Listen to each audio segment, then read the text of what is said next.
സാന്ത്വനത്തിൻ്റെ പുതിയൊരു എപ്പിസോഡിലേക്ക് എല്ലാവർക്കും സ്വാഗതം. സ്വർണം കിട്ടാൻ വേണ്ടി നമ്മുടെ ആര്യനെ കള്ളനാക്കി, അതുപോലെ തന്നെ ആര്യൻ്റെ പേരിൽ കേസ് കൊടുക്കാനുള്ള തീരുമാനമൊക്കെ ആവുന്നുണ്ട് നമ്മുടെ കൃഷ്ണമംഗലത്തുകാർ എങ്ങനെയെങ്കിലും ആ സ്വർണം മേടിച്ചെടുക്കണം എന്നുള്ള തീരുമാനമാണ്. കാരണം 100 പവനോളം ഉണ്ട് ആ സ്വർണം. അതുകൊണ്ട് തന്നെയാണ് അതിൻ്റെ പേരിൽ വക്കീലിനെ കാണാനും മറ്റുള്ള കാര്യങ്ങൾക്കൊക്കെ ആയി തീരുമാനിക്കുന്നത്. അതുപോലെ തന്നെ നമ്മുടെ ആര്യനെ പോലീസ് സ്റ്റേഷനിൽ കയറ്റുന്നൊക്കെ ഉണ്ട്.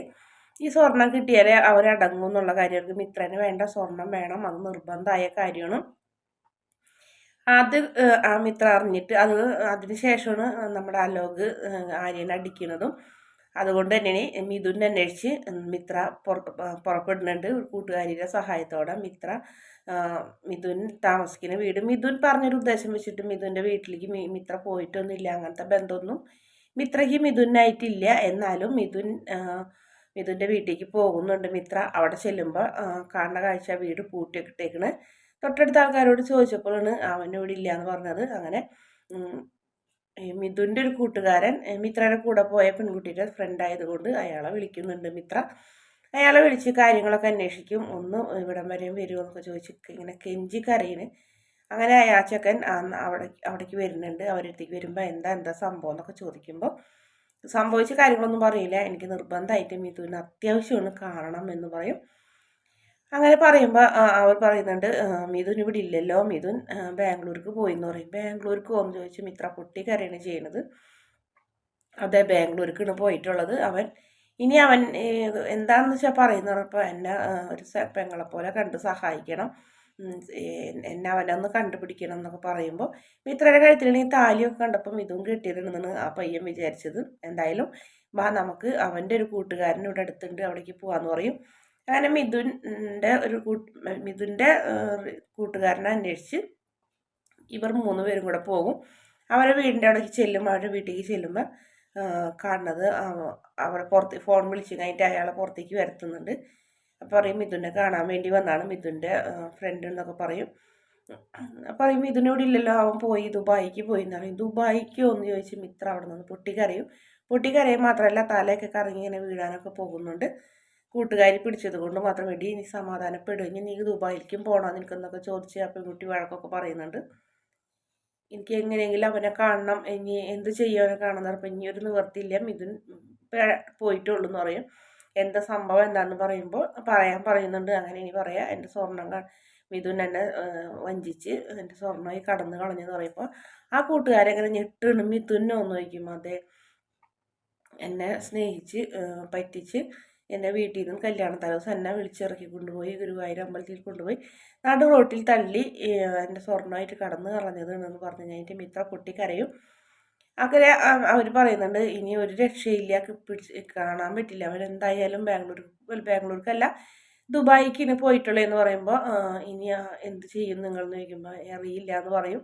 നീ വായോ, സമയം ഇത്രയായി, ഇനിയിപ്പോൾ കാത്തു നിന്നിട്ട് കാര്യമില്ല, വരാനുള്ളതൊക്കെ സംഭവിച്ചു, ഇനി നമുക്ക് അടുത്ത് വേറെ എന്തെങ്കിലും മാർഗം ഉണ്ടോ എന്ന് നോക്കാമെന്ന് പറഞ്ഞാൽ പെൺകുട്ടി ആ മിത്രനെയും വിളിച്ച് പോകുന്നുണ്ട്. മിഥുൻ്റെ കൂട്ടുകാർക്ക് അവരെ കാണുമ്പോൾ സഹതാപമൊക്കെ തോന്നുന്നുണ്ട്. അപ്പോൾ അതിന് മുന്നേ ചോദിക്കുന്നുണ്ട്, അപ്പോൾ ഈ കഴുത്തി കെട്ടിയ താലി അവൻ കെട്ടിയതാണോ എന്ന് ചോദിക്കും. പറയും ഇല്ല, ഭാഗ്യത്തിന് അങ്ങനെ ഒരു സംഭവം ഉണ്ടായില്ല, തന്നെ അപ്പച്ചിയുടെ മോൻ ആ സമയത്ത് എന്നെ വിവാഹം കഴിച്ചിട്ട് രക്ഷിച്ചാണെന്നൊക്കെ പറഞ്ഞ് അപമാനത്തിൽ നിന്ന് രക്ഷിച്ചതെന്നൊക്കെ പറയും. ഇപ്പം എൻ്റെ വീട്ടുകാർ ആ സ്വർണം ചോദിച്ച് അവനെ കള്ളനാക്കി അവനടിക്കുകയൊക്കെ ചെയ്ത് ഇനി എനിക്ക് അവനെ ഉപദ്രവിക്കുന്നത് കണ്ടു നിൽക്കാനാവില്ല, അത്രയ്ക്ക് പാവമാണ് അവൻ. അതുകൊണ്ടാണ് അവനെ സഹായിക്കാൻ വേണ്ടി ഞാനിങ്ങനെ ഇറങ്ങി പുറപ്പെട്ടേന്നൊക്കെ പറയും. അങ്ങനെ കൂട്ടുകാരത്തിനായിട്ട് മിത്ര പോവും. സമയം 6 കോളേജിൽ പോയ മിത്രയായിരുന്നു. 6 മണി കഴിഞ്ഞിട്ടുണ്ടായിരുന്നു, 6:30 ആയിട്ടുണ്ടായിരുന്നു. ആ സമയത്ത് തന്നെ ദേവമംഗലത്ത് മിത്രനെ കാണാണ്ട് അന്വേഷിച്ച് പരക്കം പാഞ്ഞ് നടക്കുകയാണ് ഗോമതി. ആദ്യം ആകാശിനെ വിളിച്ചു വരുത്തും, പിന്നെ ആനന്ദിനെ വിളിച്ചു വരുത്തും. അവരെല്ലാവരും കൂടെ വന്ന് ചോദിക്കുമ്പോൾ മിത്രയുടെ ഫോണിലേക്ക് ഫോൺ ചെയ്യാൻ പറയും. മിത്രനോട് പറയും ഫോൺ ചെയ്യാൻ പറയും. ഇല്ല, ഫോൺ ചെയ്യാനായിട്ട് ഫോണില്ലാന്ന് മീനാക്ഷി പറയും. അതെന്തേ ഫോണില്ലാത്തൊരു പെണ്ണുണ്ട് ഈ ലോകത്തെന്ന് ചോദിക്കും പെൺകുട്ടികൾ. അത് പോയ സമയത്ത് വീട്ടിൽ നിന്ന് പോയ സമയത്ത് എടുക്കാൻ മറന്നതോ അങ്ങനെ എന്തോ വേണമെന്ന് പറഞ്ഞ് വീട്ടിൽ ഉപേക്ഷിച്ച് പോയതാണ്. ഇനിയിപ്പോൾ അത് ചെന്ന് ചോദിച്ചാൽ കൊടുക്കില്ലല്ലോ എന്നൊക്കെ പറയും. അങ്ങനെ അവർ 2 പേരും കൂടെ ആനന്ദും അതുപോലെ തന്നെ മാമൻ ഒരു വഴിക്ക് അന്വേഷിച്ച് പോകും. ആനന്ദും ആകാശം ഒരു വഴിക്ക് പോകും. നമ്മുടെ ആര്യനാണെങ്കിൽ ഒന്നും മിണ്ടാണ്ട് നിൽക്കുന്നുണ്ട്. അപ്പോൾ അനുസരിക്ക് ദേഷ്യം വരുന്നുണ്ട്. എനിക്കുള്ള ടെൻഷൻ കൂടി ചേട്ടനെ ഇല്ലല്ലോ, ചേട്ടൻ എന്താ ചേച്ചിനെ കാണാണ്ട് അന്വേഷിച്ച് കിടക്കാത്തതെന്നൊക്കെ ചോദിക്കും. അങ്ങനെ പിന്നെ വീട്ടിൽ നിന്ന് അവർക്ക് സംശയം തോന്നുന്നു മനസ്സിലാവുന്നുണ്ട്. ആര്യനും പല വഴിക്ക് ഇങ്ങനെ അന്വേഷിച്ച് നടക്കുന്നുണ്ട്. പല പല സ്ഥലത്ത് പോയി അന്വേഷിച്ച് അങ്ങനെ ആര്യൻ ഇരുട്ടത്ത് റോട്ടിലൂടെ ഒക്കെ ഇങ്ങനെ പാഞ്ഞ് നടക്കുന്നതിനിടയ്ക്ക് മീനാക്ഷി വിളിച്ച് ആര്യനോട് വിവരങ്ങളൊക്കെ ചോദിക്കുന്നുണ്ട്. കണ്ടോ നോക്കുമ്പോൾ ഇല്ല, കണ്ടില്ല. ഇവളെന്തിനാ എന്നെ ഇങ്ങനെ ശിക്ഷിക്കുന്നത്, ഇവൾക്ക് നമ്മളെ വേണ്ടെങ്കിൽ വീട്ടിലേക്ക് പോയിക്കൂടെ എന്നൊക്കെ ചോദിക്കും.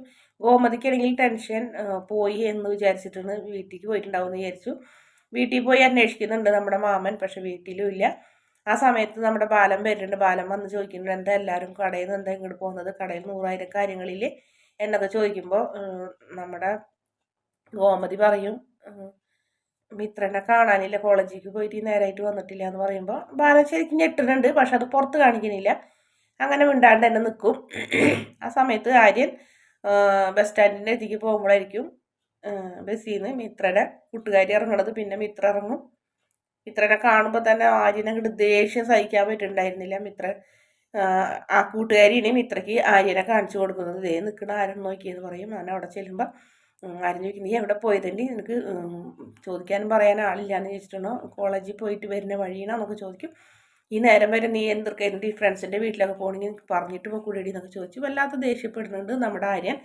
ആ സമയത്ത് തന്നെ മിത്ര പറയുന്നുണ്ട്, ഞാൻ ഇങ്ങനെ മിഥുനുള്ള സ്ഥലത്ത് പോയെന്ന് പറയുമ്പോൾ മിഥുനെ തേടിപ്പോയി എന്ന് പറയുമ്പോൾ അവന് ദേഷ്യം കൂടും. എന്തിനെന്ന് ചോദിക്കും.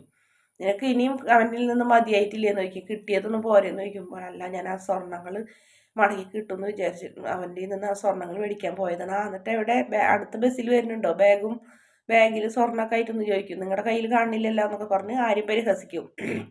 ആ സ്വർണം കിട്ടിയിട്ട് വേണം എനിക്കത് എൻ്റെ വീട്ടുകാർക്ക് കൊടുത്ത് നിന്നെ ഈ അപമാനത്തിൽ നിന്ന് രക്ഷിക്കാൻ വേണ്ടിയിട്ടാണ് ആര്യാന്ന് മിത്ര പറയുമ്പോൾ, നിനക്ക് വേറെ പണിയൊന്നുമില്ലേ, നീ സ്വർണം ചെന്ന് ചോദിക്കുന്ന വഴിക്ക് അവൻ്റെ അടുത്ത് തരാൻ പോകല്ലേ എന്നൊക്കെ ചോദിച്ചു കഴിഞ്ഞിട്ട് അങ്ങോട്ട് പൊട്ടിത്തെറിക്കിനാര് പൊട്ടിത്തെറിച്ചിട്ട് പറയുന്നുണ്ട്, നിനക്ക് ഇഷ്ടമുണ്ടെങ്കിൽ മാത്രം നീ ഇങ്ങോട്ട് വരാം.